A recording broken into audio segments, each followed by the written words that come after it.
Alright, hello, welcome to my second video. This is the Waffle Supreme, delivering my first Total War Warhammer 3 BatRep. Alright, the idea of this video is I'm just going to show the funny little stories that happened throughout the BatRep experience with my friend Corpesius. And up first we have our little guys, our Thunderers. Now, going into this, I didn't understand the difference between Thunderers and Quarrelers. Quarrelers, for those of you who don't know, have crossbows, quarrels. So you're going to see here in a second, my Thunderers don't shoot that much, okay? So here they are. I've positioned them on this hill. I thought at the time that the hill would let them shoot over the heads of my other guys. And you see a lot of other shit happen in the background. I'll have to censor that. Just know that there we go. So I counted 20 shots. That was 20 shots. It's like less than how many guys I have. They're celebrating for some reason. They're so proud of themselves for getting 20 shots off. To be fair, it is 20 more shots than the guys to the left of them got. Anyway, boom, cavalry charge, Chaos Knights, and I will show you that more in depth in a second here. The Chaos Knights annihilate them. They do get counterflanked by a random group of Slayers that I had back there. So my precious Thunderers did survive. I think they were broken morale-wise here, so they fled. I don't blame them. They recover around now. Again, I'll show the rest of the fight in a second. They're celebrating again. These guys, maybe they're drunk, one too many cups at the tavern. They're just having a good time because goodness knows they're not being very helpful today. Yeah, so I was, as I was saying, I really enjoyed this game. Dwarves, I learned a lot about dwarves playing against a competent Nurgle player such as Corpesius. I now understand a lot more about, for example, direct line of fire and how it relates to the Thunderers. They won't shoot their friends because they'll just do too much damage. Anyway, here I see them. I've brought them back. They've recovered. At this point, I was already pretty much losing the fight. I've put them here. My attention's elsewhere, so I kind of just let them sit, and they get some shots off. This is actually a pretty cool scene where they're being charged by, I think, Chaos Warriors or something. No, that's not Chaos Warriors. I don't know, but they're getting charged. They have a last stand moment, and then I lose the battle, and so they're flanked by the same Chaos Knights from before, which we're going to talk about now, which I think is pretty cool. All right, so this is part two. Several knights to remember. Naked men don't melt steel cavalry. If you know, you know. These were my opponent Corpesius's piece de résistance, or one of two pieces de résistance.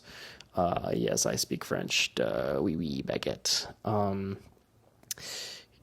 He's a cavalry genius. You can just see I have this on 2x speed, so it looks a little silly, but you can see I don't notice the cavalry flanking. Here's my juicy little catapults, blast right through my Slayers. I thought that Slayers good against anti-large meant that they would be able to stop a charge.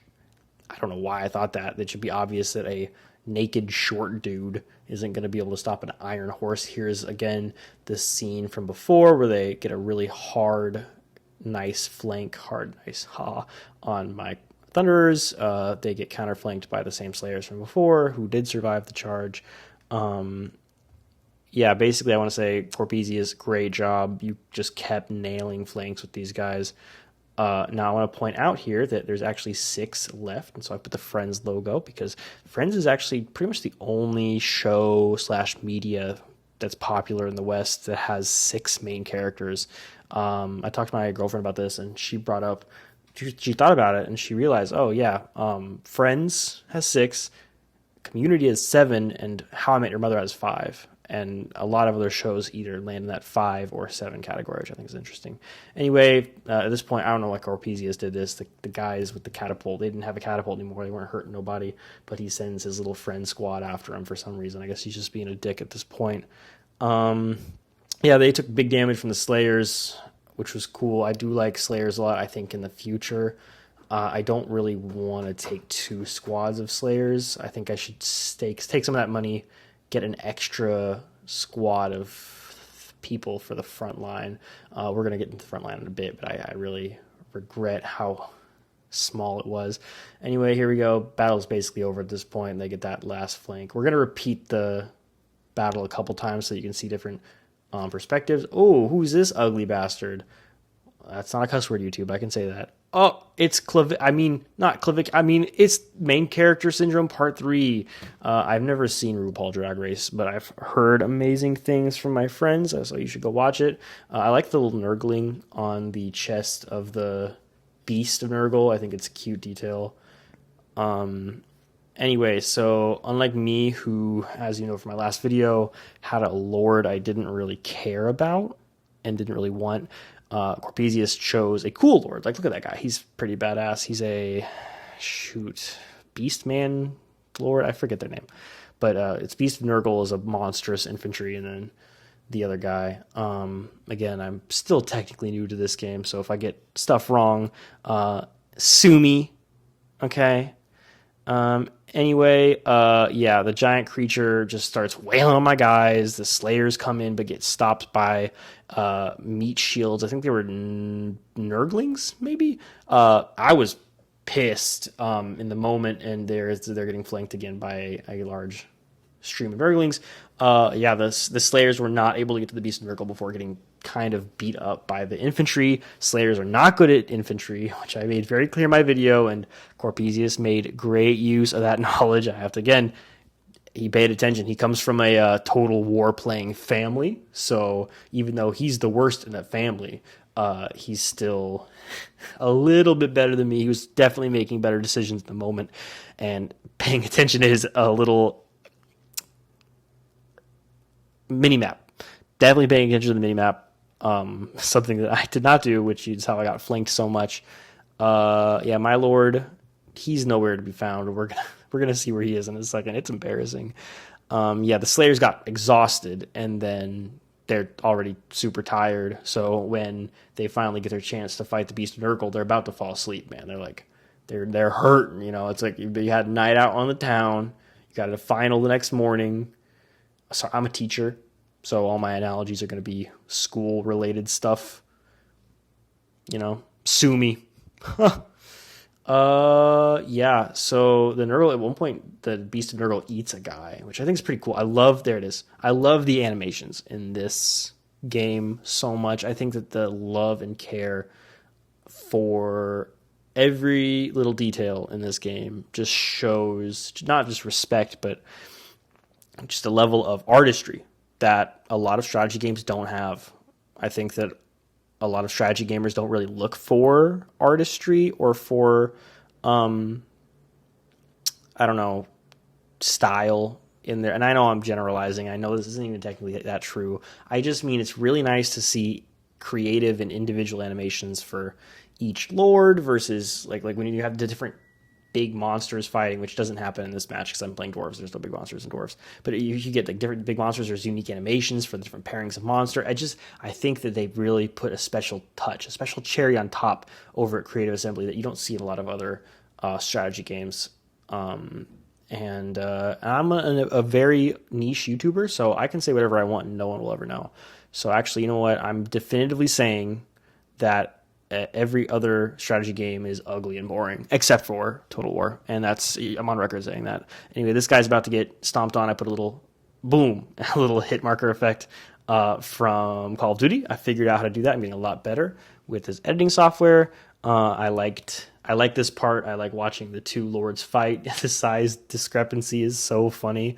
At this point, again, I had already mostly lost the battle. This was a last-ditch attempt at trying to kill the Corpesius Lord so that his troops would start to rout, because a lot of those troops were low leadership at this point. I actually was winning to start, which we will see very soon, but I made a couple errors, such as allowing my artillery to be flanked and also letting my Lord sprint away. I think it is funny. The walk versus run mechanic is cool. I think I make them walk too much. I'm kind of slow as hell. You can see, I don't know what group that is over in the corner coming in here, but who is that? I don't know. Either way, the battle is going poorly, but watching these two dudes beef it out again, which I am losing, it's sick, man. This game is so sick. I love this game. I love playing the single player. I love playing the multiplayer. Anyway, what I was going through my mind at this point was just I want to get some cool hype moment for footage later. I had already lost, but me and my buddy, we just like hype moments and storytelling. Yeah. All right, one last review. This is something I want to highlight is how we were doing frontline. So if you don't know, in Total War, when you're playing multiplayer, there is a central point that you need to conquer. You get score points or whatever if you have the central point. Say point too many times. Set that flag over there. You need infantry on it. And then if you get to 600, you win. Usually doesn't last that long for games like this where there's only one point. You can see the artillery coming out over the mountain. You can see, you're actually going to see my Thunders in a second here refuse to shoot anyone. But anyway, here is Corpesius' biggest mistake. So he had all his infantry clump up and charge my dwarves. Dwarves are very, very defensive. Like a lot of these guys had shields. If I had quarrelers in the back, this would have been over instantly. My quarrelers would have been destroying a lot of those Chaos Knights. I think they're Chaos Knights. And especially the unarmored Nurgle infantry, whose name I am forgetting. But yeah, anyway, his flank is about to crack there with my big red meme arrow. I should have had that squad pivot around and flank the Chaos Knights. I probably would have won if I did that. Here, the Thunderers actually take some pretty nice shots at the creatures here, the foul little Nurgle beasts. Nurgle in 40k looks great. Yeah, so that's what my line broke there. Tommy did what I should have done, has his Chaos Knights come around. They conquer the point and flank one of my, I think the Great Hammer Dwarves, but I'm not sure. Yeah, so that was my biggest mistake is I let him. I did not take advantage of the crack of the line I made, but he took advantage of the crack of the line he got later on. Here you can see just an overview of the whole battle to get one big image of it. Watching the cavalry blast through my slayers, never gonna not get funny. Okay, so yeah, my mistakes, my gun squads. I did not know how that worked. I know now. I'm probably never going to take Thunderers again. Maybe one squad if I plan around it, have like a kill zone down the middle, because they are armor piercing. They are pretty cool with that. They have big damage. They're great against lords. They're great in a lot of situations. I just really mishandled them. I want to keep a bigger eye on charging cavalry. That was also another big mistake on my part. Corpesius did a great job. I had lots of fun. Please subscribe. I have way much time left in this video. Way more time. I got a whole half a minute. Yeah, subscribe. Give me a like. Leave me a comment. I love your comments. I got a comment from this guy named the Mountain King. Dude, your comment was exceptional. It made me feel very happy. So if you see this Mountain King, you're the best. You're the best, even though you use AI thumbnails.